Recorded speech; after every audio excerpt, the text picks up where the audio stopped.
Hello, is your C drive constantly filling up because every browser file downloads there by default? You can easily move your main downloads folder to your D drive or any secondary hard drive. Here is how to do it step by step. First, open File Explorer by clicking the yellow folder icon on your taskbar. On the left sidebar, locate the Downloads folder under Quick Access or this PC. Right-click on the Downloads folder and select Properties at the very bottom of the menu.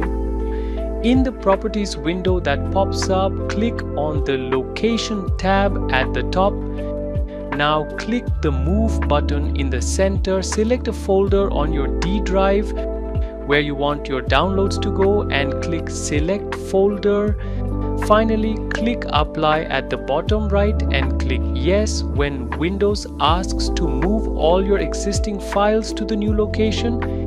If this guide helped you, please like this video and subscribe to Tech Team for more quick tech walkthroughs. See you in the next one.